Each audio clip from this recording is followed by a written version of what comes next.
Like I told my husband, I'm like, porn is disgusting. He was like, well, no, it's not. And I'm like, whatever. But we banter back and forth. But I get it. I think that your generation is way more accessible for sex than my generation.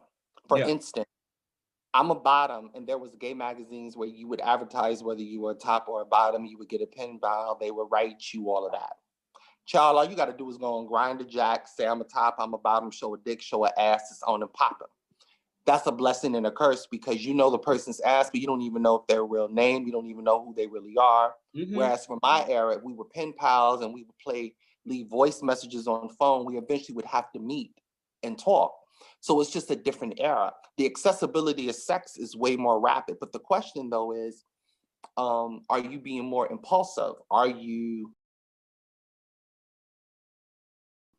seeking sex for affirmation to feel like you belong? Because sex is a wonderful feeling, but I always tell people, don't confuse sex with love, lust, or loneliness. Those are 3 different reasons to have sex.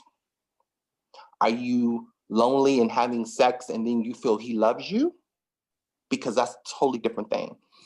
Are you lustful after him and because it makes you feel good, you want to see him? Because a good lay doesn't mean a good relationship. Mm-mm.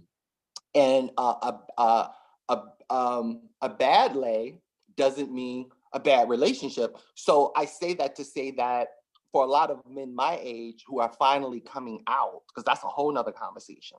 These are men who were closeted their whole lives. Now they're coming out because of Grindr and Jack. They can do things more covertly. They can still stay in their comfort zone, but then they're meeting guys who are way more experienced. Like most Black gay men don't know what dating means. When I met my husband, the first time we met over Facebook. We exchanged phone numbers, we talked. I told him, so where are you taking me out? We went out. He thought he was coming back to my house. I kissed him on the cheek and said goodnight. And he was like, wow. Now, I can't blame a brother for trying to fuck, because see, that's the difference. He wanted to fuck, and I was like, no. You can't blame him for trying, but he can't get mad when I said no. Yeah. I made him woo me. I made him date me. And I say that for a lot of Black gay men, they don't know what that means. It's, hi, I like you, what's your dick size, let's fuck. And then you find out later, you're an atheist? You're a Republican? Really? Those are the type of conversations you should have, unless it's just going to be a fucking you go your way.